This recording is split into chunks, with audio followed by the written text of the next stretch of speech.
This is a Headgum podcast. That's where I'm at. Where I can't shit talk.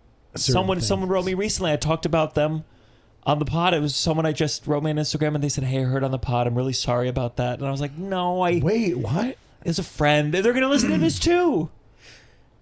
Do I know them?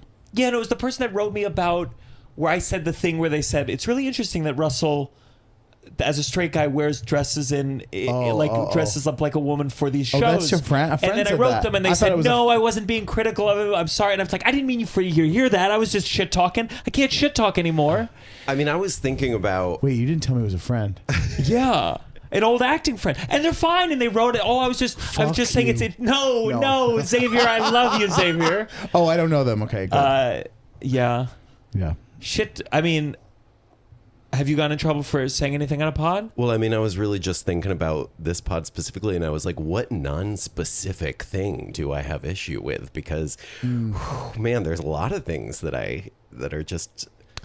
You can have things as long as you're like. You can. Well, go I know for you it. think that I can, but my life has repercussions within it, and thusly, no. Yeah. Well, we had on. I think our first professional drag queen we had on was Dusty Ray Bottoms, and they talked about the whole experience of RuPaul in a way that was refreshingly honest. It was more about the finances of it. And I know our producer Paige, does research, and so do I. But that you've talked about the financial aspect of how hard that show is, and it's always good. My goal for this show particularly is how can I find the thing people want to complain about? Right. And sometimes okay, we'll talk about childhood because that's the area they're ready. Some people don't want to talk about their family at all, and then you go, okay. And then some people, they block it all out, and you go, okay, well, this can be a terrible episode. Yeah. Cool. But I've listened to enough of you to know that you talk. Yeah, it's sometimes too much about the wrong stuff. But yeah. What is the drama? I mean, the drag queen community. I mean, it's small. The drag community, increasingly less so. I feel like every twink who's ever been to a Forever 21 is a drag queen now. Yeah. But it used to be a little smaller. I feel like I've shit-talked some comedians more publicly, and I think about the spaces where I might have to see them.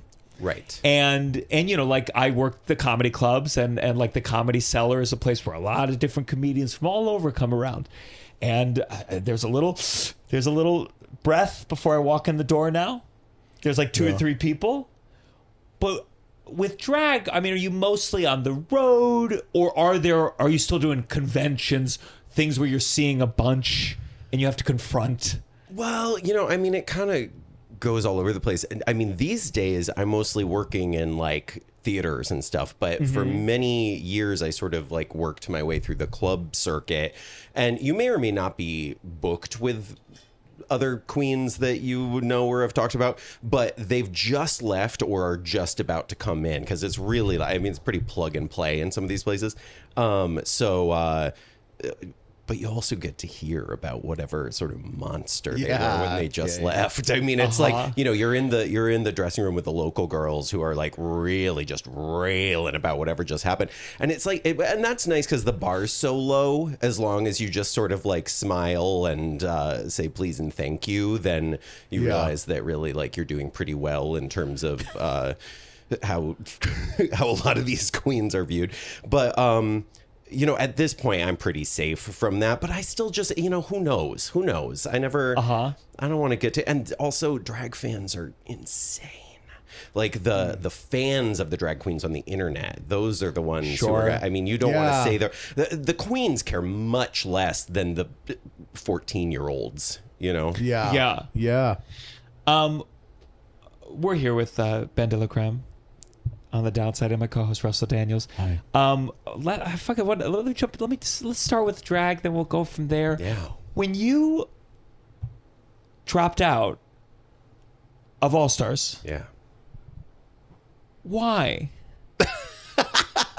I get But why? Like, I get the, like, it was too stressful. Were you having an anxiety attack? Oh, like, fuck no. What was it? It was because, because Drag Race is a container in which a bunch of people are trying to convince you that you're in charge, that they're in charge of you and they have more power than you, but you are the drag queen on television who is actually getting people to watch.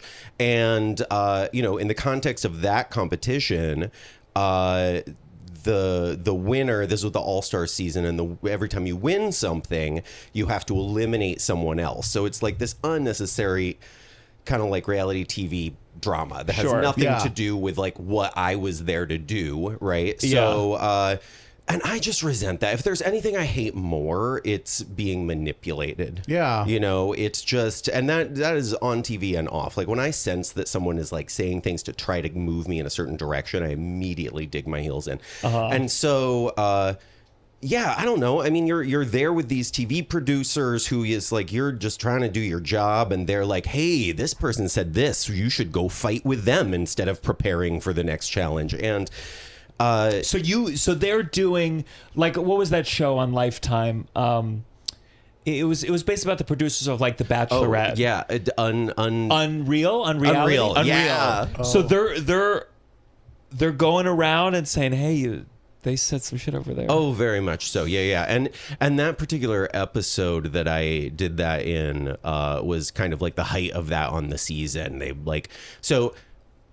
I had this terrible problem where I just kept winning, and so I had broken the record for the most wins on a season. Yeah, and so I had to keep eliminating all these girls, and it was like, that's not my job. Like, y'all are the judges. You're getting paid to do this. I am like, I'm paying money to be here. Yeah, and so and so they brought all the girls that had been eliminated back and basically like tried to get a confrontation going between them.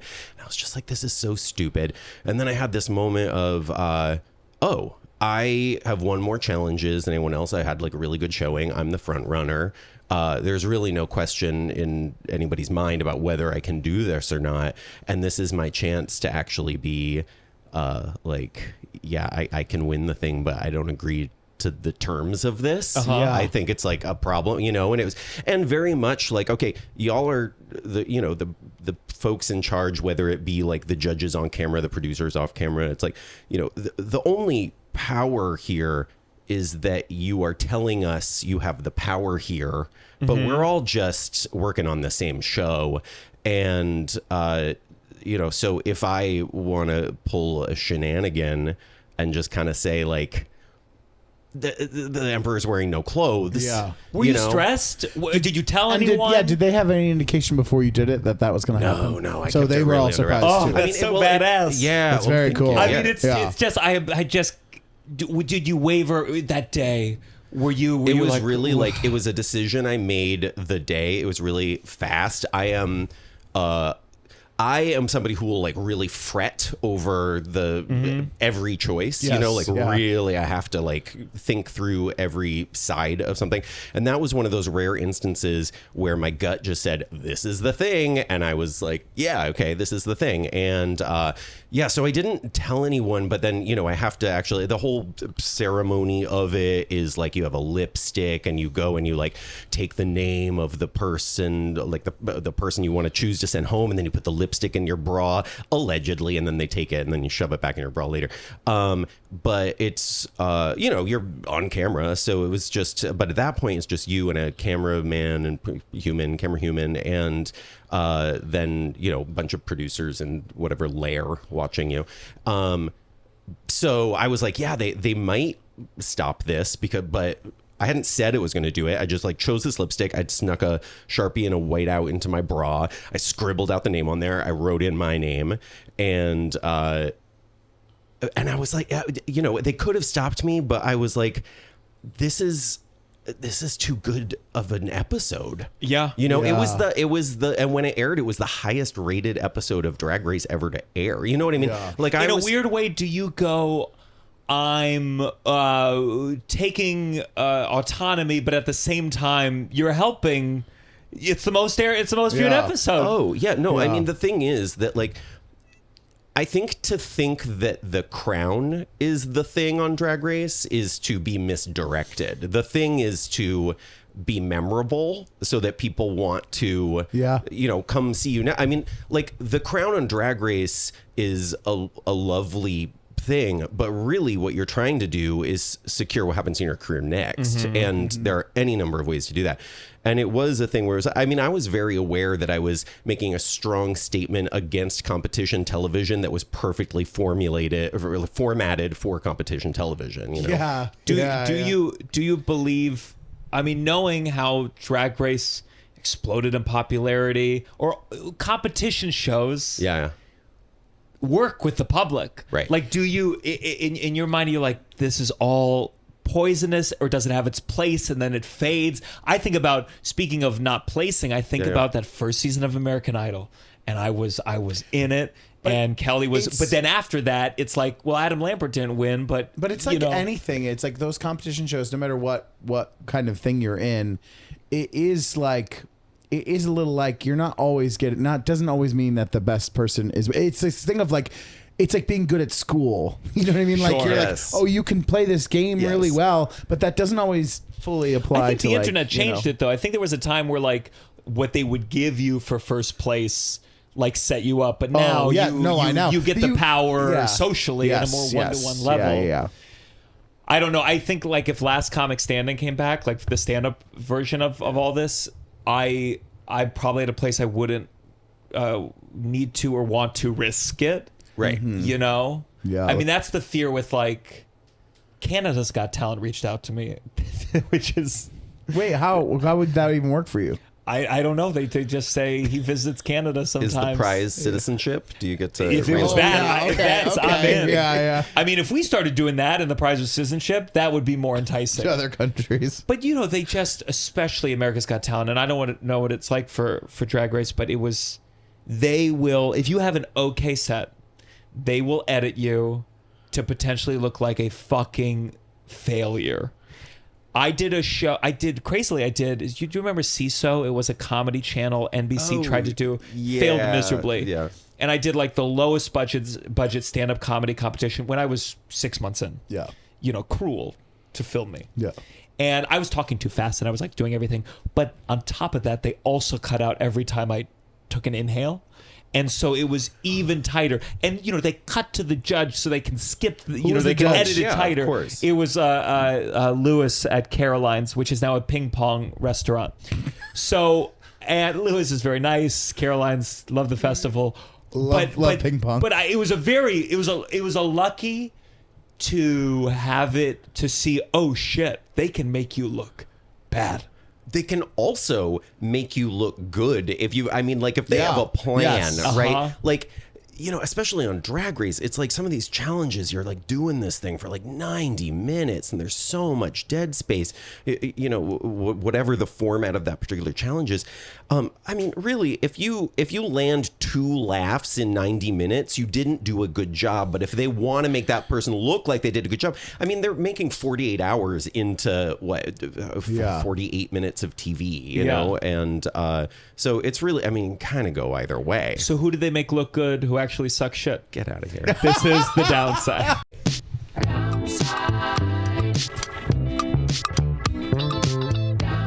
You're listening to The Downside. The Downside. With Gianmarco Soresi. Welcome to The Downside. This is a place we complain, we get negative, we go, even if something helped our careers, that doesn't mean it inherently is good and valuable. And I hope you listen to this and you feel better about your own life because you're not any of the 3 people here today. Join the Patreon for bonus episodes 4 every month and a live episode every month. Patreon.com/downside. And I think you just put feet pics up on there too. Oh, we're about to release our show where we took some onstage feet pics together, locking feet. Yeah. Wow. Yeah.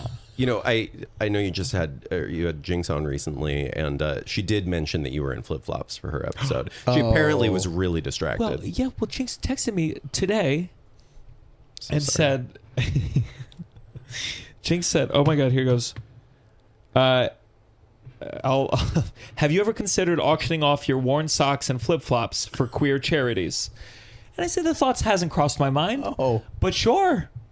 I don't know where they... And then, but by the way, then gave no info about said charities. So I guess I got to go do the footwork to... Or she's just the charity. Yeah. It's the charities. You just Just put them email in a it to me. bag I'll and take care of the mail charity them to part. the theater. Yeah. Yeah. No, someone asked for feed pics, and I think I said, like, my girlfriend's rule with feed pics, because we did decide it is sex work. Sure. And It's I work. say to them, I'll take a picture of my feet, but all you have to pay me is enough money for me and my girlfriend to get a pedicure together. Oh. And that's her line. That's the line. Whole pics, you have to pay for both Get our waxed together. both our waxes. Both your bleachings. Bleachings. Yeah. They should have that. Couples bleachings. You got some fan mail. I forgot to give it to you for a while. Do you want to? Let's see if it's funny or if it's endearing. We'll skip it. Okay. Yeah. It says Russell J. Daniels. Oh my god. Oh my god. I hope you're. Can I show the? Are we not even going to address what's on the front of this card? There's a sunflower smiling. Show just the left part. That's so sweet. So my dog is disabled recently-ish. And they drew a picture of a dog in a wheelchair. Okay, should I read it or no? It's long. No, that's good. Okay. We can cut this out if it's too personal. Russell, it is strange to write a card to a person I do not know and will not even be meeting. Yet here I am, partially for the bit of handing forgot this you to can't Gianmarco, read. but also because I think you are an excellent performer and comedian. Your input on the pod always makes me laugh. You're a great co-host. I never got to be a theater kid, but I always loved it. Cities overwhelm me, but I hope to see you perform someday. I'll be watching out for the Downside show near me or anything else that comes by, I suppose. Sorry for the R on the envelope. Turned out a little doofy. Wishing you luck with Ginger Twinsies. Break a leg? Do people say that? Hoping you're well. Thanks. Jenna from Grand Rapids. Hope your dog is well too. I couldn't find a picture. I was sure of him, so this is a generic wheelchair dog instead. That's just so sweet. Very sweet. Everyone mail Gianmarco letters to me, please. This is Jenna. Thank you so much. This is very sweet. I got my first fan mail to the theater the other day too, and that was very lovely from a kid in Texas who wants to be an actor someday and asking for a playbill. Don't you feel it's your responsibility to say this is not the life that you want? No. I can sign a playbill and write a little nice note. But it was nice to get. I remember when I was doing Gutenberg, you'd see like piles to the ceiling for Josh Gad, and I was like, but when I saw that one thing on my station, I was like, wow. And would Josh read it, or would Josh? Oh, I assume so, but I don't. Sure. Well, speaking of little art, I bought. So we were talking with Jinx. I went to Fire Island for the weekend. Oh. With my friend Jay Jordan, right. Phenomenal comedian. Yes. And I got some art. I saw this. And I do a lot of posts on the stool, but this is by oh fuck, I wrote it down. Not Ellen Green. That's Audrey. That's Audrey. Yeah. Yeah. Lena Green. But I went to it was really nice. It was like I was on a K for the first time. Great drug for art. Sure. And it was kind of like these, and then there were like cock teapots, and then there was each artist was standing by, and one like he went hard. It was like, what do you mean? It was like there was one More specific. Yeah. There was a guy where he was like, it was like a bar, like doing an exercise while a guy was sucking him off this way. This was the art while he was doing weights, and I thought, what gym is this? I hope you're wiping down the bench. I'm fine with it, but it was, it was just like, it was like this, and then, oh, wow. Yeah. And then cock teapots, but it was really nice. I think I've spent enough time in these types of gay spaces where I'm like, wait, so the shocking piece was which one? I mean, it's pretty, it is wild what passes for art I don't do Fire Island a lot, but I am in Provincetown all the time, and there's all these galleries, and it's really, and it's not that the art isn't good, but it's really it's just porn. Like what are we saying other than I'm gonna jerk off later penis. or I'm jerking off now? Yeah. Yeah, in the house it's a lot if you're just turned on every time you walk by. But that's all art is porn. I mean, walking around the Vatican. Is all or art porn? All art Or is is all porn. porn That's art? it. Period on the sentence. A funny thing happened out of the way of the forum. porn. You know? Well, I remember when I went to Pompeii, on the ground, there's some of the tiles, and there is a penis, and it's pointing to where the sex workers were. Debbie Downsiders, you know me, I'm on the road. I'm not living the healthiest life. I am 37 years old, and I feel like I am 1,000 years old. So my health is important, and I'm very happy because AG1 sent me a lot of free product, a lot of packets, easy to go, easy to mix, easy to take, and now it's not just the morning they're taking care of. AGZ, now we got something good to take before going to bed at night. AGZ is a nightly drink for winding down and resting up, and that's so important in this day and age when things are crazy. With clinically studied key ingredients at amounts supported by research, including adaptogens, herbs. Listen, Russell's not a scientist. We're not going to pretend. I'm not a scientist. But I can tell you it helps you wind down and get some restful sleep. And it is melatonin-free formula that supports the body's natural sleep cycle. No artificial flavors, no artificial sweeteners, no added sugar. It's going to get you in the mood for sleep. But look, you know what we are. We're comedians. We just need to feel good enough to get through an hour on stage, and that's why we take our AG1 and our AGZ so we can keep bringing the funny. Yes. So if you're ready to turn down the stress and focus on the rest, head to drinkag1.com/downside to get a free frother with your first purchase of AGZ. That's drinkag1.com/downside. And that's like they had it there like a directional sign, like you would anywhere else. That's smart. Yeah. And you go, yeah, that's all it is. Yeah. So that's very it's great communication. I feel like that is, I don't know. I mean, that's one of the clearest sort of like road signs I feel like I've ever heard about. Yeah. I mean, I live in LA now, and I'm constantly trying to make sense of like street signs with all the like most insane exits. I don't know if you've driven in LA, but it's terrible. How long have you lived in LA for? I moved there March 1st of 2020. Hell yeah. Yeah, it was great. Good time. Yeah. But I mean, but if there was a dick pointing to wherever I wanted to go, I would know what exit to head to. Yeah. You went to college for art. I did. What kind of medium? My portfolio was in painting and sculpture. Mm-hmm. And I went to the School of the Art Institute in Chicago. And the first year that you take, you kind of have to take classes in every medium. You know, they make you do sort of a like survey.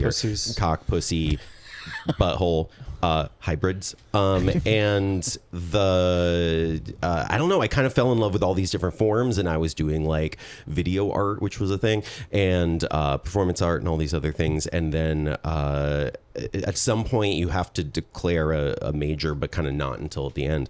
And I didn't want to, so I left that too first. That was you dropped out. Of the pattern. Yes, I did 3 years. I was a very good student, but I was also doing drag outside of it, and I was bringing drag into a lot of the stuff I was doing in school. And I constantly got told like, "This isn't high art. We're in a fine art school." Blah blah. You know. And meanwhile, I was working in these drag clubs, and I was trying to do like headier stuff than lip sync to Celine Dion. And wait, now let me ask. So you say that with a little bit of a okay. Like, did you at the time go, was lip syncing where you're like, this is so limiting, or was this hack? Like, what is hack in drag? Right. I mean, it just wasn't what I wanted to be doing, but I actually do have a shit ton of reverence for, you know, I mean, the thing about drag specifically is that its sort of popularity is really pretty new, and I've been doing this for 22 years, and that predates Drag Race. And so I remember when the drag queens I saw were really important figures for me. They whether or not they were doing something I was artistically interested in, they were like important in queer culture, and they sort of let me know there was a space for me. And so I think there's like something, you know, I definitely am like, yes, drag is an art, and it's also like a cultural, spiritual, like I really consider it something really important in queer culture. So I don't have those feelings often about that stuff. It just wasn't what I wanted to be doing. What was your act? I was trying to do more storytelling. I was trying to do, I was at the time in Chicago, a lot of the work that was happening in the drag scene was very pageanty, at least in the worlds that I was in, right? It was like gowns and like amazing lip syncs to ballads and stuff. And I was like a really angry late teen, early 20s human, and I went in and I was doing like a lot of like Riot Girl stuff, and like I liked to bring in like just whatever kind of, I liked things to get scrappy and ugly, and I always had some message I wanted to get across. Like how was it? Were you looking back? Were you like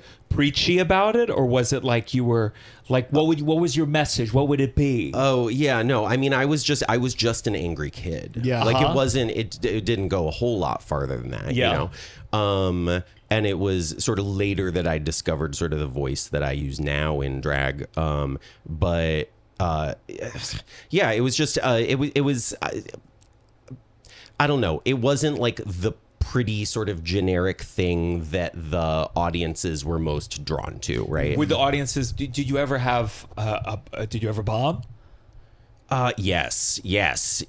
My first drag competition that I ever did, which was like right after I turned 21, I won the first round and people were really into it. And then I won the second round and people were really into it. And then dropped out. I mean, listen, that would have been, it would have been nice to start earlier, I guess. But no, the final round was you had to do like a kamikaze lip sync is what they called it. So you have to like spin a wheel and then you have to lip sync to whatever song comes up. And, I was 21 and this was a lot of queens like in their 40s, right? And so it was like all the classics. It was like Cher and Barbara and like all this kind of stuff that I did not listen to. And I got Gypsies, Tramps and Thieves by Cher. I didn't know a single word to it. That's and the not audience fair. turned on me so fast.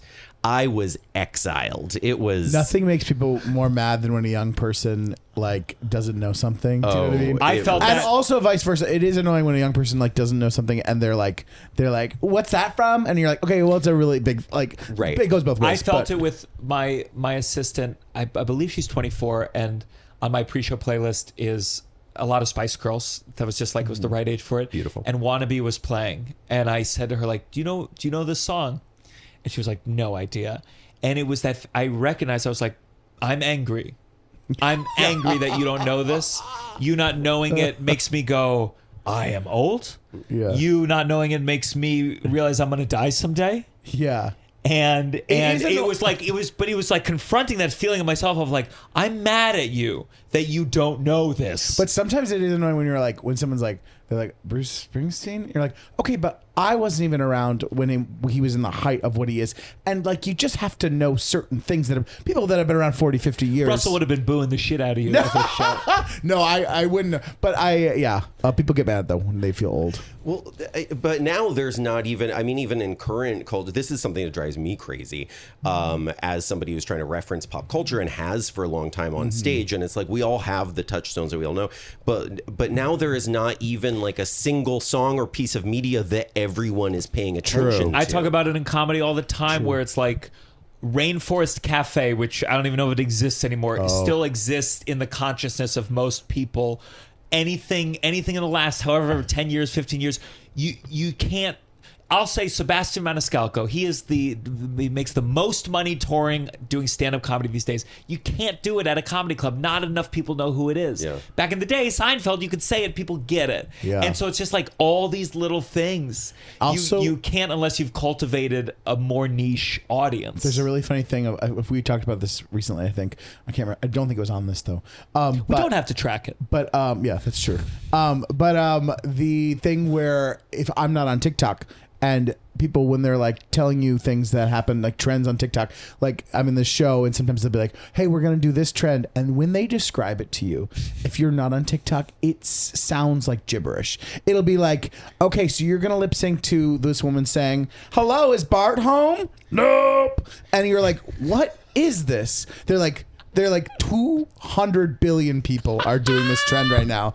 And you're like, what? 200 billion people are doing, hi, is Bart home? No. Like, and you're like, what? Like, and you just do it because you're like, okay, whatever. But it's so funny when you're not in that world. You're so disconnected from that trend or what that is. What is more infuriating than like a venue's Gen Z social media manager?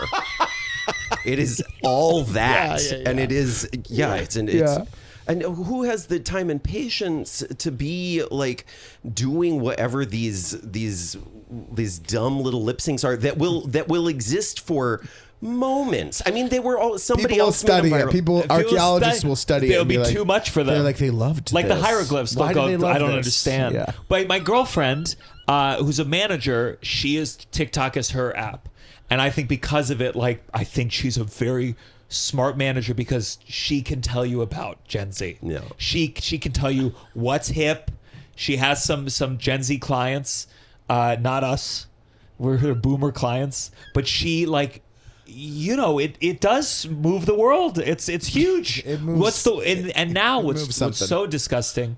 What's the one that's super popular right now about it's like a airline commercial? What is that? Can you look it up? It's the blue a Jet 2 holiday. Jet. I don't understand. I think, and then I feel like I have to research it. And I feel I resent that. yes, but then what happens now that the White House has a fucking Gen Z social media team, is they take this trend that's like fun for 2 seconds and this quickly, now they're putting this, here, play it first. Nothing beats Jet 2 holiday. Nothing beats a Jet 2 holiday. No, you go back. Okay. Yeah, that's it. A month ago. It's already old. Not it. This is the problem. Then you try to look it Not up, it, and it's yeah. not the fucking thing. But now the White House will put that thing over them, deporting anyone with a tattoo who Them, wasn't like- white they found that day. And Yeah. it's like, this is awful. Not good. But it doesn't stop everyone from continuing to do it. No. It's just it's because it all gets lost in the mud, and it's like, it's like there's so many people who aren't paying any attention to. I mean, there are so many people who have just completely tuned out that aspect of culture and social media right now, and I do not blame them. But yeah, these horrible things are happening, and then with the I was about to say appropriation, I don't know, pulling in these trends, and then you're still doing them, not even realizing that you are now referencing ICE or whatever. Nazis. Yeah. Like, yeah. I just think, who knows, but I feel like because they move so fast, we'll hit a certain age and we won't be able to like reflect on it because will have lasted for so little. Like we won't be able to go like reflecting on all these. I think when we're in our 80s, we'll be like, remember that Jet 2 holiday trend that lasted for 5 days? No, we'll remember But- none of it. None of it. But then we'll look back, we'll be like, I don't think I did anything for those 40 years. Exactly. Is Bart home? No. It's all that to me. That's what it all sounds like to me.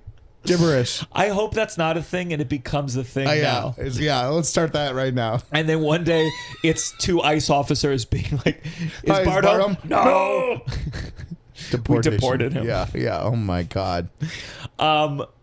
You did, when you were in Chicago, did you, with Drag Kings? Oh, yeah, We've yeah. never had a drag king on the show. It's something I certainly, No. because I'm curious about like their whole relation to Drag Race exploding. Was this in Chicago? You were like Yeah, I was the lone queen in this troupe of kings. So after this is just kind of after the chunk I was talking about, and I was really kind of looking for where is something more that is more interesting to me happening in drag. And then I found this troupe called the Chicago Kings, and they were doing like crazy group things where they were like all professional wrestlers, and they would wear these crazy costumes and do these whole choreographed dances in the ring, and they would do these sort of and then there was like some like a burlesque troupe that was sort of adjacent to them, and like I remember this number where they like pulled bloody tampons out of their underwear and swung them around and did this whole like high energy dance number, and it was like I was like, this is interesting to me. Yes. Yeah. yeah. So yeah, I basically was like,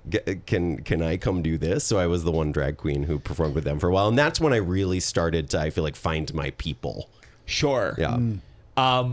Do you feel like being around like drag kings gave you like an extra secret? I mean, because it's like it's so. Could you have a RuPaul's drag, like a drag race for drag kings? Is there enough of a like set? This is kind of what we expect from drag kings, or is it a little bit like looser, not as defined, not as well? We're gonna have to see a lip sync because that's not. What is it? Is it fully defined as like what a drag king show is gonna be, as what a drag queen show is? Yeah, I mean, I think again, it sort of depends on sort of era, because right now is so different from then, and I think right now there is more of an idea of what drag has to be. That right, like I don't think.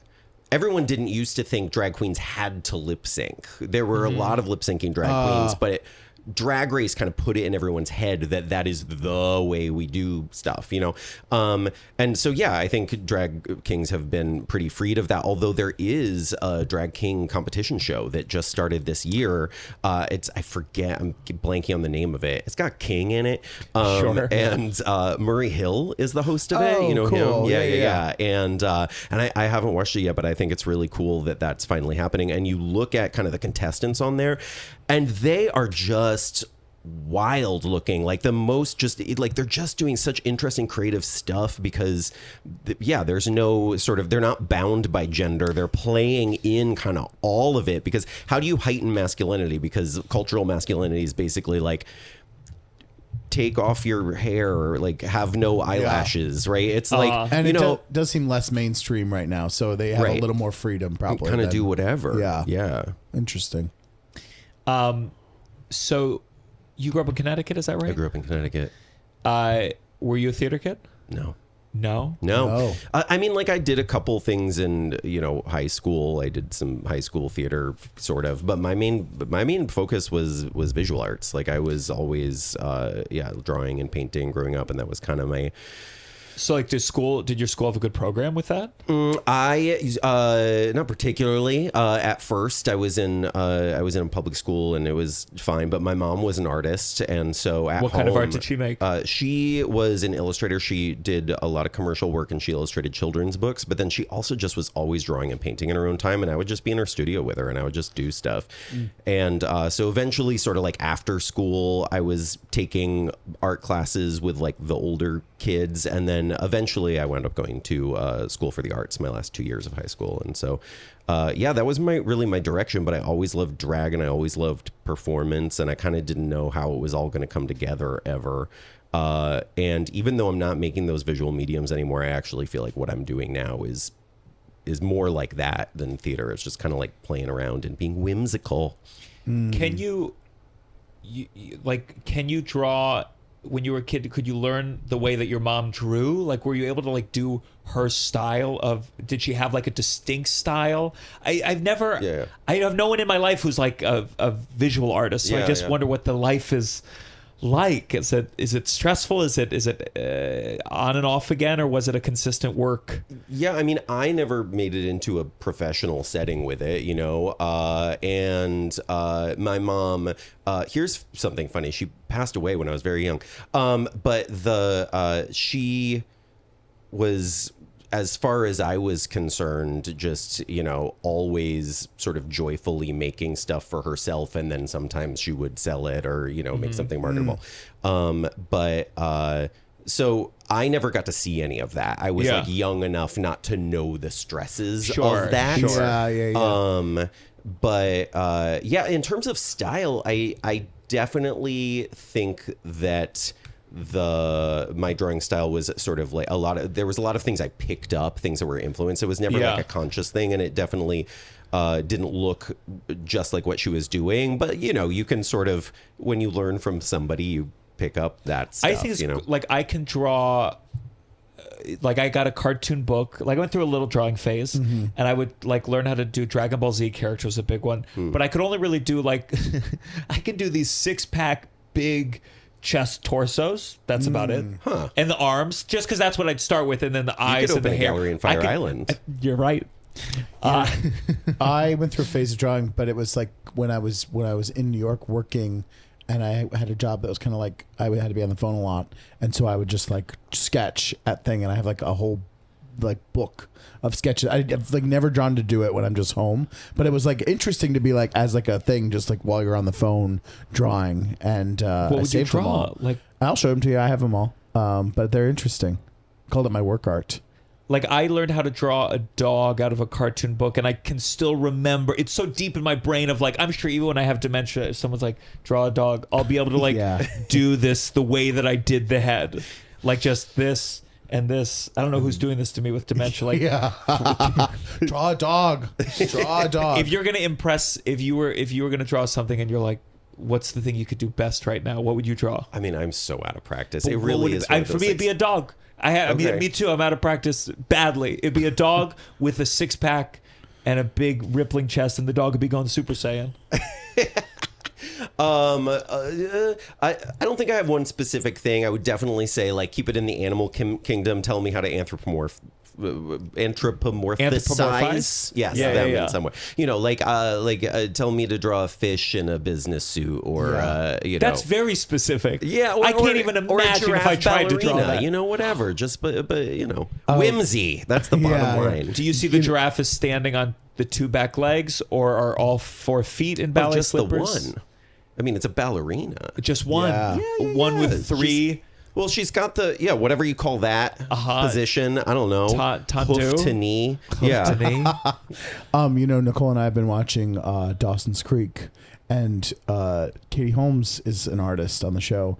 And the other day, she had an episode where she had to draw a naked thing, and it was a school assignment. I was like, how are they assigning these 16-year-olds to draw nude models in school? I was like, what a progressive school this is, you know? Because the whole thing was like centered on, she's like, her, you know, nude model painting got ruined, and then she had to ask a friend to be the nude model, and it was, you know, it was teen angst and things. But It's a lot of I was teen like, angst, that's a my God. crazy assignment for 16-year-olds. Okay, I was obsessed with Dawson's Creek as a kid. Yeah. I could not. I just was smitten. And while I didn't do like a bunch of like theater stuff, I do not remember the context in which this was allowed to exist. But I pulled a few other students together, and I was like, we're going to do a Dawson's Creek skit. Oh, yeah. And it was just an excuse for me to be Jen, Michelle Williams' character. Yeah. And it was just an excuse for me to be like the sort of like pouty, bad kind of like light slut, diet slut. Yeah. You know? And it was. Who did you put it up for? I do not remember. I remember that it was in like the music room. We were in the music room, and there were some people watching. I for the life, if you went to junior high or high school with me and you know what I'm talking about, please Instagram message me and tell me what I'm talking about, because I have a very vivid memory only of portraying Jen and orchestrating this whole thing just to make that happen. Yeah, Jen's going through a lot right now on the show. She always is. I can't believe we're watching this show. It's actually really fun. It's like, it reminds you of that time that I mean, you know, and it's not bad. You know, there's a lot happening. It's very soap opera-y, but you know, these kids are going through a lot. They got a lot going on in their lives. Andy's so annoying to me. Sorry. That I'm glad I think she goes away at some point, but I'm sorry, she is mentally ill, so I feel bad. But Oh my God. It's just, they write her like a little kid, and she's just annoying, and I think she is bipolar or something. But it's just it sucks out the air in every scene she's in. Sorry to Andy fans out there. I've never seen it. I missed that. I missed the OC. Is that never film saw the same the family OC. as that? The I OC? never saw the OC. No. Right? I think Dawson's Creek is a little bit better than OC, but I never saw OC. It's like the Beatles to the Monkees. Yes. Yeah. Did you have friends in school? I mean, you had enough to do the skit. I mean, I don't think I would have I enough don't friends know to do that a they were friends. They were people looking for an opportunity to perform. Yeah, I always, when I think back, I don't know when I think back to that age, I'm like, I had no friends, no one liked me. But then I like think about stuff and I'm like, no, I did some stuff with some people. Like there were a few other people who were exiled weirdos who also, you know, we clung to each other and went to thrift stores and dressed up like Dawson's Creek characters. You know, that's friends to me.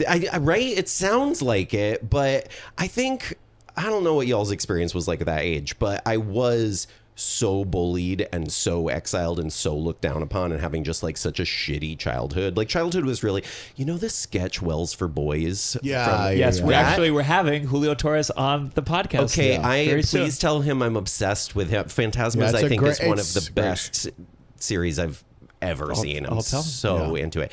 But yeah, Wells for Boys, I saw that and I was like, it's such a good that's sketch. Me. Yeah. Waiting for adulthood. That is how I felt, right? That thing of just gazing off, waiting for childhood to be over. So there were some positive things, but overall my perspective of it is so dark. When were you bullied? I was lonely for sure. Yeah. But I don't think I was like directly bullied. You were bullied. Yeah. Where was it the worst? What grade? Oh God, I would say it kind of like started in 5th. And that was when I was always very flamboyant and always had my own vibe. But 5th grade is when other people started to figure out that it was different, and so that's when it really started. Would they say that you were gay as like an insult, or would they just be like, you're weird? Oh yeah, no. It was gay. That was when everybody was like figuring out gay, and it was so and that was something that I had not identified as yet. So eventually, when it was time to come out, I was like, oh yeah, more than anything else. Was it frustrating to be like, yeah, you guys were right. You guys saw something I should have seen a long time ago. Yes. Hey, bullies. Thank you for letting me know. You were right all along. Hey, bullies. You could have said it nicer. Yeah. The delivery wasn't great. And actually, you could have done it singular instead of in groups, and we didn't need to hit me, Yeah. Yeah. My coming out to my dad was also him telling me I was gay. Oh. How was it? How did he say, sit down, son, you have something you need to tell me? Essentially, that's exactly. So my dad was a school teacher. And the kids at school are talking. Had a home office. Well, it's really, fortunately not at the same school I was going to. Oh, God. But he had like a home office, and I think just because he was a teacher and this is like how things go, he called me into his home office while he was sitting behind his desk and I was sitting in front of it. And really all in all, it was lovely. It was like, I know you're gay and it's okay. How old? 13? 14. Yeah. It didn't hurt that these were the early days of dial-up internet in people's homes. And I really, we were figuring out, you figure out how to figure out porn pretty much as soon as you have access to it. I see. So I don't know, but I'm fairly sure that, my parents always were like, this kid's probably gay. But I think the nail in the coffin was I probably waited 20 minutes for a black and white, like the image to print out that I would like go and take to my bedroom. You printed out. Oh, printed it. Yes. This was printed. It. Oh, and do you know what it was? Okay, so the first image that was really God. The one that did it was actually, I'm so devastated about the current news about Dean Cain, because it was a picture of Dean Cain as Superman's head, like poorly photoshopped onto a naked body. For me, it was Angelina Jolie and Tomb Raider. And in my head, I was like, I don't know when she did this during the shoot. But in the costume, how they got this. I don't know how they got this with lighting and everything. Though. But I bought it. There was something so cool when I bought it. I never bought that. I never bought so that. Do you remember thinking like, did you think it was Dean Cain? I think I certainly didn't think it wasn't. I think there was like a question somewhere in my mind that I was deciding to dismiss, you know? Yeah. I really wanted it to be Dean Cain. When did that movie? Guys, I don't know that era of Superman. Oh, no, it was the show. No, it was the TV show. Lois and Clark with it was him. like same time, like 90s, mid 90s, right? Like, Lois was played by Terry Hatcher. Yes. Which she was fierce. I never watched the show, but it was on in the mid 90s. Yeah, I think it was like TNT or something. TNT. So did you have? So you printed it out. You had one computer in the house. Oh, wow. In my dad's office at the desk that he called me in to come out to me for me. Wow. Yeah. Desperate I'm pretty times. sure that that's kind of like where that final step came. Where I guess it makes sense. You had to print it out because I had a computer in my room, so it could stay on the screen. Yeah. I waited till my dad was asleep. You had a computer in your room? That's crazy. Yeah, but get this. We had one in the house. The way that I found out you could download porn on, it was either Kazaa or LimeWire or whatever was in that era, was my dad's computer broke. When I was at my mom's house, he downloaded porn. Yeah. Because he's a fucking horn dog. And so I go back to my computer and I was like, what's this? And it was porn. Yeah. And I don't think I fully put together right away. My dad had used the computer to download it. Yeah. But I was like, this is incredible.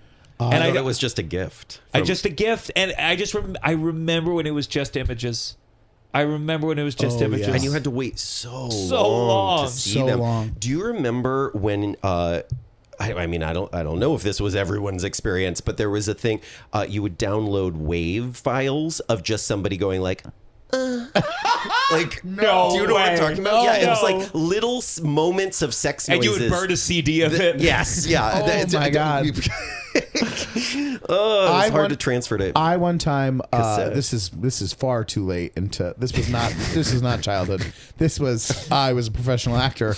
But I was staying at this place that didn't have Wi-Fi, and it was like someone's home, and you had to like go and plug into their Yes. thing. Okay, but I had a laptop, so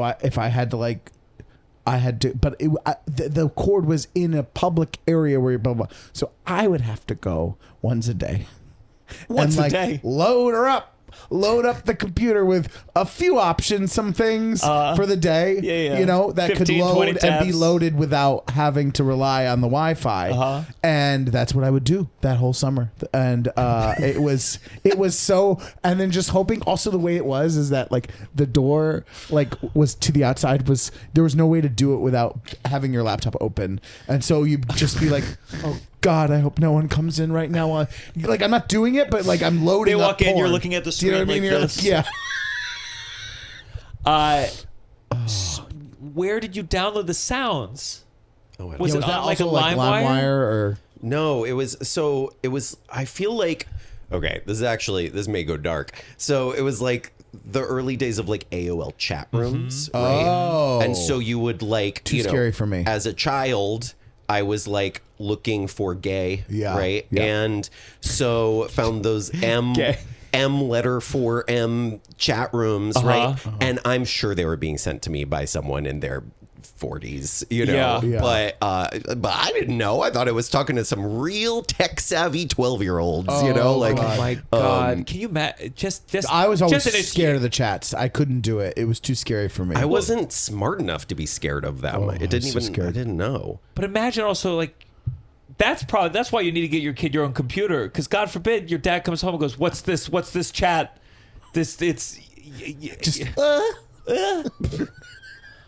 oh man." And I'm sure there were some other like lonely adolescents also in there, right? But I'm sure it was a real spread. There's a stand-up Yeah. comedian. Oh, I feel like it was Adam Friedland, where it was something about like, what if a lot of those chats were basically older men pretending to be younger boys pretending with each other, and they're Right. both just lying to each other. Which I think is very much a Yeah. Play the likely most scenario. appropriate form that play oh can take my place. God. So your dad was a teacher. Did he help with the bullying at all? Did he give you advice? Did you talk to him about it? He was aware when I was younger. When it started, I definitely was coming home and talking about it. I mean, I gotta say, so my dad and I, we did and do have a weird relationship, but he is a very good guy, and he has always done the very best he could figure out how to do, Yeah. and he was not super able to talk to or connect with me about it, but he was able to try to sort of influence elsewhere. So I would get in trouble in school for being in the girls' bathroom a lot, because that's where, like, my couple weird friends, that's where I could sort of go, because in the boys' room, I mean, I have like very vivid memories of being like kicked into the urinal and stuff like that. You know, it was like while you were peeing, they would just kick you in the back. Yeah. So it was a lot of stuff like that. And so it was like the girls' room was the safer space. And then we had this really fucked up, like, you know, homophobic assistant principal who was constantly giving me detention. And so that is what my dad was. What would he aware say of. the reasons were for? Well, it wasn't supposed to be in the girls' room. Oh, for that. Sure. Yeah. So, or, you know, and then it was also God. stuff, you know, I would. where like, would you hang? You'd hang by the sinks and just like chill and chat? Yeah, just like, you know, it was like where I could go. I mean, like I would pee in the stalls, whatever, but it was just like the safer place to be, you know. And sometimes I'd be like fixing my eyeliner. I was very like Ricky, my so-called life too, you know. Yeah. But so you were embracing, I mean, like you were putting on eyeliner, you were embracing like who you were to a degree. Very early on was like, there was no hiding it. There was no closet to stay in. You know what I mean? It was like, it's already there. It's already on display. Like, I'm just going to do what the fuck I want, you know? Yeah. So I never tried to hide it because it was just, like I said, everybody was saying I knew what that meant. So, but, you know, but my dad, he like recognized the problem with this. He understood why I was, you know, in the girls' room, and he understood that was like where I was finding safety. He didn't talk to me about it, but he talked to my assistant principal about it. It didn't really change anything. Oh, he talked to the homophobic assistant principal. Yes. He actually, he wrote him a letter. And I have seen that letter, and it was really, I mean, it's very touching. Like, again, he didn't know how to talk to me about it, but he definitely was behind the scenes trying to figure stuff out. Was the letter, did he take a sweet approach? Or was he like, listen, motherfucker? It was pretty firm. It was pretty firm and very much like, this is my kid, and my kid does not feel safe, and this is who he is, and you need to like let him exist. Did it affect anything? You know, maybe because I don't know, you know, it might have gotten worse otherwise. But I mean, eventually my dad wound up sending me to boarding school basically to get me out of there. Yeah. So my last 2 years of high school, I went to a boarding school for the arts, which was, I suddenly went from being on the absolute bottom of the food chain in high school to being at the top, because I think that it was because I wasn't the only queer kid there. Sure. I had dove so much into visual art, and I went in as a visual art major. You know, there were departments, and that had been my safe space, so I was really good at it, and people there cared about that. Yeah. And I, you know, exactly what I was just saying, I had abandoned the idea of trying to play at anything, and so I was just like very much myself in a way that got me a lot of shit at one school, and then the other place, it was like people looked up to me, and I was celebrated, and it was really wild whiplash. But yeah. So that sounds so nice. It was It was amazing. just, and honestly, it's like one of the best things. You know, my dad did not know what to do a lot of the time, but that was like sending me away was really like, I think one of the best things he ever did for me. I feel like that kind of, not to that extreme, because we're adults and know who we are and things, but that kind of whiplash still exists. Like when you're like around, you know, we are in the bubble that we're in terms of like comedy, theater, all that kind of stuff, and you're like doing that, and then you go somewhere and you're like trying to have a conversation with people sometimes, and you're like, or you're in an environment where you're the only person coming from your bubble, and you're like suddenly around, I don't know how to describe it, but you're like, oh man, people are living this way every day, and you feel the tension in the air and the thing, and everything that they're talking about you do not give a shit about, and it's like so toxic, and like they'll talk about celebrities in a way that you're like, those are people, like who, like and also you're like, you're above it, but also you care about it so much, it's so weird, like that it still exists. It's so crazy where you're like, oh, I feel like a kid now. I feel like I'm like scared to say anything, or you know. Yeah, anyways. It was my dream to go. I really wanted to go to a boarding arts high school. I had a pretty great high school as well, but I would go to these summer camps, these musical theater summer camps, and I was just like, this is the greatest thing in my entire life. But it was like, you know, it's my parents just, I think it seemed like such a breaking of just how things were supposed to go. You go to high school, and then you finish high school, and then you go to college. And I look back, I look at people who dropped out of college or changed to high school or anything like that. I'm like, that's incredible. I didn't, at that age, that was an option. I didn't think I could do that. Yeah. How did your relationship with your dad change after your mom passed away? Like, was it like such a jarring, I just think about, I've had divorce and a house changing, who's in the house, and it's like a whole different fucking thing. Yeah. I mean, well, it was I was 13, and my dad, it was tragic, and he was like an adult in mourning and had never been really the primary parent. Yeah. And so it was, kind of suddenly I was just sort of like living in a house by myself with a sad guy on the other end of the house, what I mean? It was,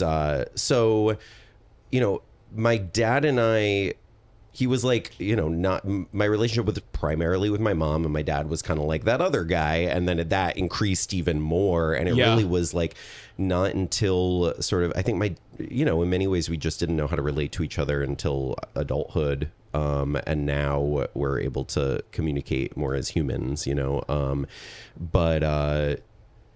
but yeah, so it was, it wasn't a good scene. It wasn't great at school. It wasn't great at home. It wasn't great. Yeah. Wells for boys. Sure. Yeah, I just like whether the boarding school, because how long was the boarding school after that? What, 2 years? 2 years after that? Yeah. Okay. So yeah, did he ever get remarried? Ever date? He did. Yeah. He's married to a lovely woman named Marina, and they met each other a few years later, and they are happily living in Connecticut still. When they started dating, was it tough? Were you annoyed? I was out of the house, and Sure. I really, it's a weird thing to reflect on, but I really like cut and ran from my childhood pretty much. Like I kind of, the way that I'm like, did I have friends? I don't know. Like I really just kind of like, I clicked off that part of my brain, and I like moved on, and I wasn't, I'm glad I don't have a lot of memories of being in any way like resentful or upset about it, but I also like was not super connected to it. Yeah, I get that. Yeah. And how are you doing now? How's life? I mean, we saw you and Jinx, your show at the King's Theater last year. Cool thing. So you're doing that annually. Yeah. what This a will be cool the venue. 8th year of Oh my that God. tour. Yeah. No, it's awesome. I mean, like things are great now, right? It's like, it's that same thing where I was talking about like the switching of the food chain. And I say this all the time to like younger queer folks. It's like, once you make it out of childhood, the things that you are the things that people dog you for, like the things people say are what's wrong with you, become the things that are your superpowers. And all those things are exactly how I got to build the career that I have, is just by continuing to be that person, kind of, because I didn't know how not to be, but so the holiday show is something Jinx and I started in 2018, and it was really just sort of like, I don't know, what if we got together on stage and like sang a couple songs, let's try it. We did like, I don't know, 6 cities or something, and we're playing. Are you a Christmas stan? No, I hate it. That's why I made a holiday show. Okay. Yeah. So tell me, because I'm not a big, like, my dad, you couldn't pay me to see the Nutcracker again. Oh God. I've seen the Nutcracker. I mean, it must have been maybe just 8 times. That is plenty. 8 times? It's my dad, when he finds a thing that like it kind of makes sense, he goes repetitive. He's like, well, we got to do that. Anything new feels almost scary. It's kind of, I think it's a depression thing where it's just like, you go, I know this works. I know when I go, it feels a certain way. If I do something else, it might not be good, and I'll be sad I didn't do that. And I have a little bit of that too. I have to fight it. Yeah. But my dad, it's just like, all he would want to do would see the Nutcracker. And I'm like, if I hear the beginning of the music, I go, I'm out. I can't. Well, it really is. I mean, the top of the Nutcracker is exciting. There's like a rat battle, and like things get big and little, and then, man, Act 2 is really just a bummer. I don't think I've ever seen it. Like, well, you've seen it enough for all of us. Yeah. I mean, the only part that's interesting now is when they get to the Asian tease section. Oh. That character still feels a little dated, and I don't think they've updated it very my. much. It still feels, the music, everything feels like, whoa, okay. Yeah. I guess we can't just change this candy. And then there's the lady with the big dress. There's a lady with a Mother big Ginger. dress, Wow. Yes. Mother Ginger. But yeah, it's I just can't stand it. Yeah. But you It's like 10 hours long too. It's so long. but you lean into that hatred to find something you liked. Yeah, well, I mean, again, it's kind of like it's very much coming out of childhood, just being like, oh man, we get together every Christmas and everybody's like acting so happy, but everybody, everybody's like kind of grinning and bearing it. And, my family didn't necessarily love hanging out with each other, but that was like what you did. And at some point I was just like, I started doing Christmas shows for the first time in 2007. And it was really as a way to be like, I'm working, I can't come home this year. Wow. And so it was like, I do Thanksgiving weekend shows for sure, Yeah. and there's definitely an element of that. yeah. Well, and it's conducive to drag. Like visually, it's sort of a lateral shift with like fur and glitter is just sort of what everybody's doing. And then, it wound up being a thing I did for myself, but then I was like, oh, this is actually so many people want something to do around Christmas that feels like it's for them, because we're all sort of inundated with the ideas of family and going home, but it's not, that doesn't feel like what it's supposed to for a lot of people. So that's what I try to think about, is making a show that does feel like that for people. And you've been doing it with Jinx for 8 years, you said? Yeah, 8 years. Wow. I don't know. Yeah, so it started really small and now it will grow. Because we're doing a little more touring together. Yeah. Yeah. What would be your advice to working with? I mean, that's a long partnership. I just think about touring. Yeah. And I just think known it's each other. We've known each other 11 years. yeah, Yeah, 10, 10. but 10 and a half. But in terms of like the podcast has been 4 now. Yeah. I started doing touring last year. What's the key to a healthy creative partnership? What have you learned in 8 years? Really talking about the hard stuff, like not shying away from it when something's feeling rough between the two of us. It's, that resentment builds really fast in the kind of world that you're operating in. And so we're now really good at just talking about it. I'm feeling this way. This happened. You said this. It made me feel this. Or something that's even just like, there's something about our circumstance that is feeling really hard right now. And, I need to talk about it. I mean, it really is like a very sisterly relationship in that we absolutely drive each other crazy and we absolutely are each other's ride or die. Also, separate tour buses doesn't hurt. We grew to the fact that we grew to the size where we have 2 tour buses right now. And I have to say that space apart is very helpful. And then we come together in the theater. Uh-huh. Yeah. Oh, that's interesting. When you're not And on now tour. I have a question about when you're touring. Now, when you're touring, when you get to a new city, does Jinx make you go to museums before the show, or like do some sort of activity together before the show? They have a lot more of a script, so they don't need to find new things to talk about every show. And if you'd like to sit down and write a fucking script, we can do less museum visits along the way. Okay. Let's go to our next segment. This has got to stop. This has got to stop. We're doing a new thing. This isn't new anymore at this point. If you're a member of the Patreon, you get to submit your own This Has Got to Stops. Ty, do you have a This Has Got to Stop for us today? Yes, we have one from Carlos here. This has got to stop. Friends being late and thinking it's quirky and a personality trait. I have friends that are always late to our Drag Race watch party. Not 5 to 10 minutes. Oh, Ooh. Yeah. how fitting. Called pre-producing. Not 5 to 10 minutes, but up to an hour late. It's just rude and annoying. It's I know people like this, and talk about like not having the hard conversations and just gradually growing deep resentment and talking with your other friends.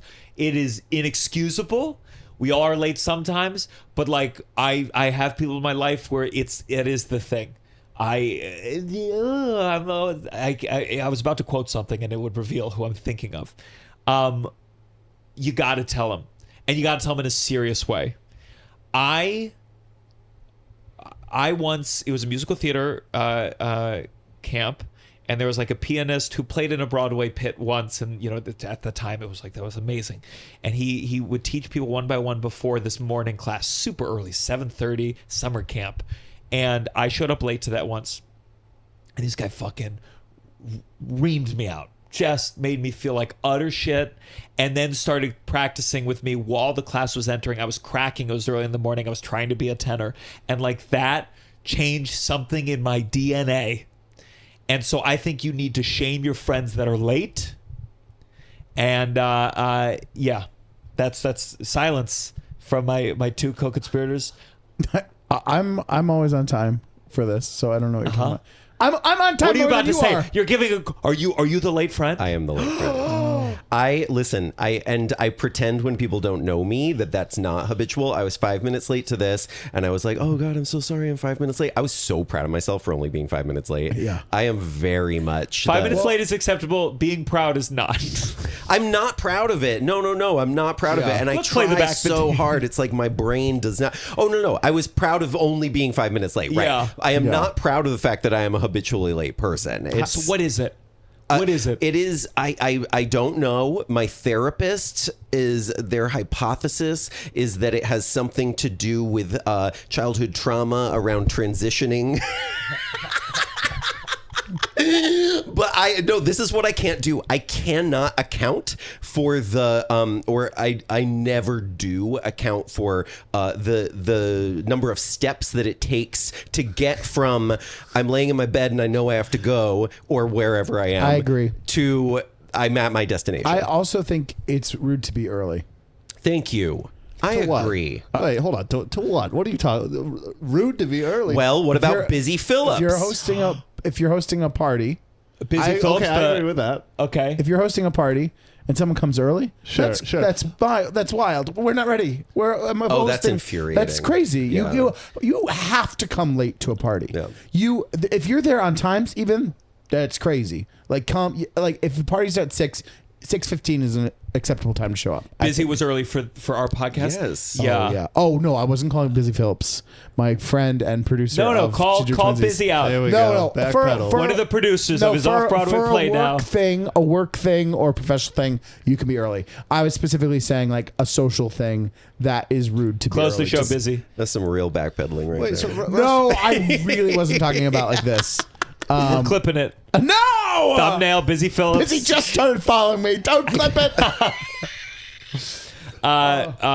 Russell, do you have a This Gotta Stop? I actually don't have one right now, but give me a minute. You go first. Good. It's a recurring segment, 302 episodes. My This Has Gotta Stop. This is very specific, but it's for comedians, and it's not about anyone recently specifically. Okay. Comedians or anyone, when you have a joke in your head and it pops up during a podcast tape, this is super niche. Oh yeah. You can just say the joke. You don't have to preface it with, this is a bit I do on stage. You can just do it. I'm here to support you in the show. I will laugh. If I knew the joke, I won't go, hey, that's a joke you told on stage. Russell might. I won't. Yeah. Just come off like a genius. You can drop bits. I think it's this thing where like, with late night shows, if you watch Rodney Dangerfield, for example, he doesn't go like, oh, that reminds me of a bit I talk about where my wife doesn't show enough respect to me. He just says the thing, and you can just do it. And I know podcasting, it's still a baby medium in its own way. You can lean in, come off like genius. Maybe 3 people will know they heard you say that joke somewhere else. But for the sake of the show, fucking just be magic. We can all pull from the things we do on stage and just add a little sparkle to these episodes, and it helps me with clips. So shout out to all the comedians. It's usually older comedians. I think it's just a thing where they go like, yes, like I can't just do the bit. It's like, just say it. Just say it. Just pretend it's off the cuff. Yeah. I'm not going to call you out. Yeah. Okay, I have one. This has got to stop. I think something that's happened recently is I will have an Uber driver, and they've been a little too generous with letting cars go ahead of them, letting pedestrians. My ride here today, we basically stopped on the highway and let 10 cars go in front of us as a generosity thing. We were stopping for pedestrians. Oh, you don't even have the right of way? Go ahead. I think we have to assume everyone's kind of on their way to work or something that is timely. And I don't want to come this across as thing, but maybe Uber, if there was an option to say, this is important ride, and not a casual just option that ride around going New to York. a podcast taping. Going to a podcast taping. I need to be there. I'm running a little late. Because I just feel like maybe it's just the two people I had recently, but it's been very casual and very like, you go ahead, go. We're in no rush, and there's no way to kind of communicate without being kind of a backseat driver that's like feeling like. So I feel like if there was a thing in the app saying this is a work thing or this is a like, and I'm not encouraging Who's ever gonna press take the scenic route? Let the pedestrians cross. I know, and I'm not encouraging You rushing can or message breaking the driver law. like hit anybody that gets in our way. No, but when she did actually, when we got onto your street, and she literally just saw someone who was kind of eyeballing, maybe jaywalking, and she stopped and was like, "It's like, oh, this is we've crossed over into a, you know." I'm just glad you took the time to point out that it was a woman driver, Russell. Do you have this? Gotta stop. Yes. Women drivers. Women drivers. No, but oh god, I just have to say, living in LA, I never had to drive everywhere before I moved there, and it's the casualness with which people accelerate at a green when a red turns to green. It's just if you should be hunched over, like hovering, quivering your foot above the gas, just staring at that light. But man, is that slow roll into the intersection that everyone does. Yeah. We could all have been to our destination by now. Anyway, that's not my thing. You're my mom's favorite. You're my sister's favorite. Oh. You're my brother's favorite. Oh, to you as to me. Oh, yeah. Letting you know that it's not me. That's a good. Can we take this selfie? Will you make this video? Can we? Because somebody else really likes you. Not the person standing in front of you. Not the person taking up this moment. But just somebody. And then frequently it's like it's my mom. Yeah. Because I am not old enough. Yeah. Actually, because it's right. It's also an aging thing. It's both of those. Yeah. Things. I would sometimes get when we did the tour. I don't know who you are. Oh, yeah. But you're like, okay, well, you came to the podcast live taping, so that's fucking on you. Yeah. You know? I went to my sister's college graduation and someone recognized me there and said, "Oh, my brother's such a fan. Could you FaceTime really quick?" And I was like, sure. And pulled out the phone and it's this maybe 13-year-old kid. Yeah. And I was like, "Hey." You're like, is this legal? Now I'm on the phone with a 13-year-old.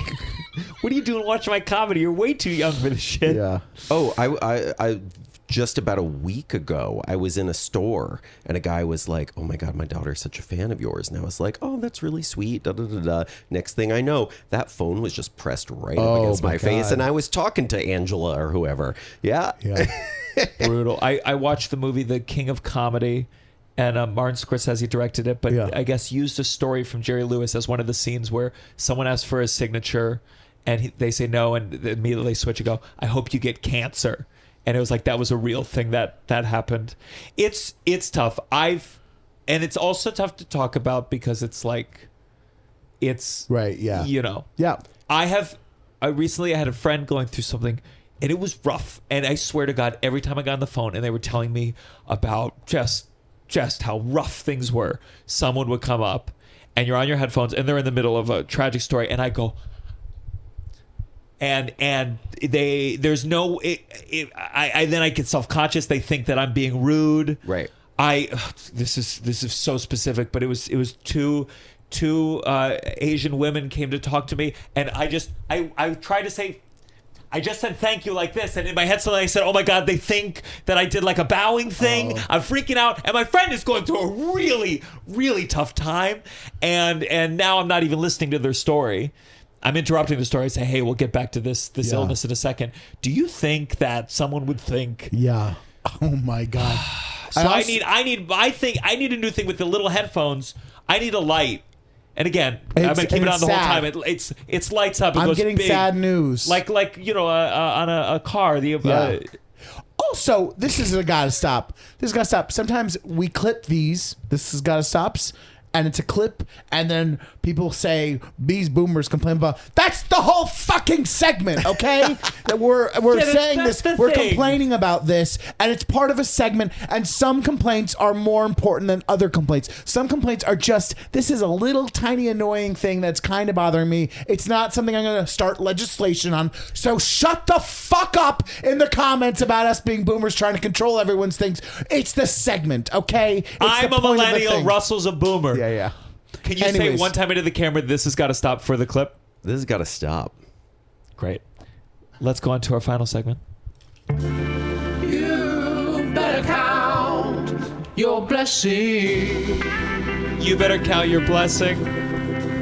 I will go first. As I said, I was on Fire Island. I kind of there was a friend there, and I was exploring a new drug, and I'm very neurotic. I mean, hence 36, going on 37 soon. Trying new drugs still. Oh my God, so and, soon. They had this incredible chart about mixing drugs. It's kind of like it's Rose with matching drugs. Can you take this with this? So it's like I'll you can't do put it on a caffeine thing. and X. But yeah, it's like I mean, Viagra's on here for sure. But like Viagra and acid, use caution.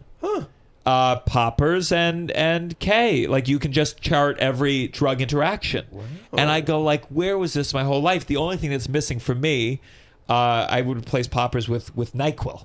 Yeah. I always get scared. I take NyQuil, and my friend basically would be like, I did a bump of K, and then I'd say, is it okay if I have a drink? And they'd be like, oh yeah, you can do it all the time. Let me look here. K and alcohol. Oh, sudden death. Okay, sudden death. Okay, yeah, so don't do that. I've done it before, though. Wait, what is your question about NyQuil? NyQuil and acid? What is? Usually it's NyQuil and half a mango White Claw.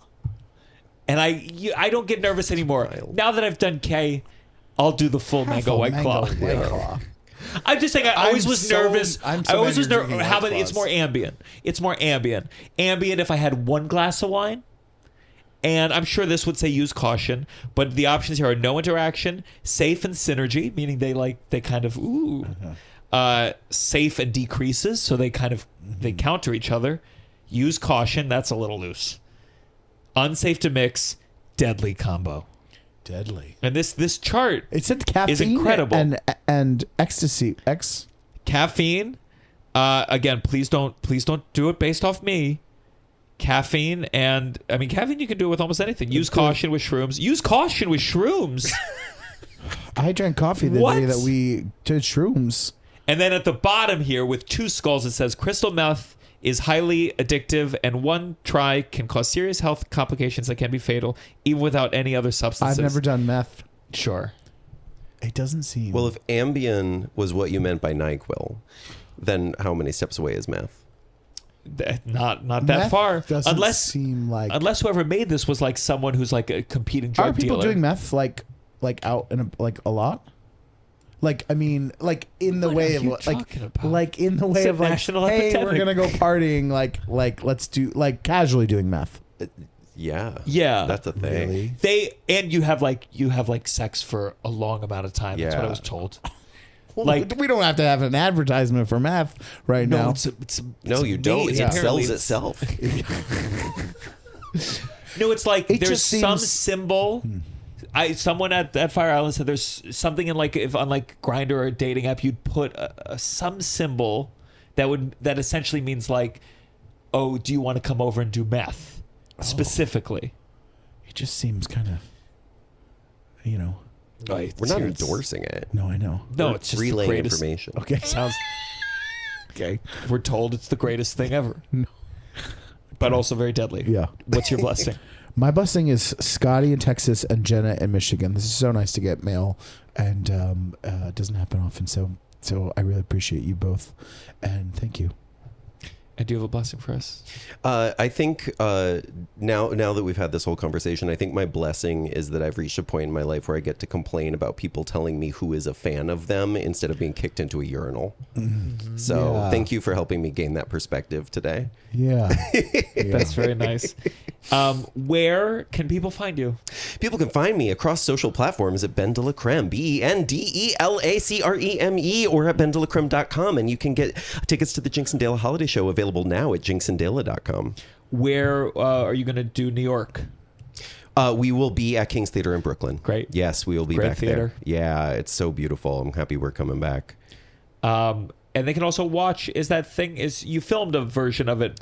We made a movie version of it in 2020 when the thing was shut down. Yeah, it started out as like, we might just do it on stage with no audience and film it, and then we actually just made a whole movie.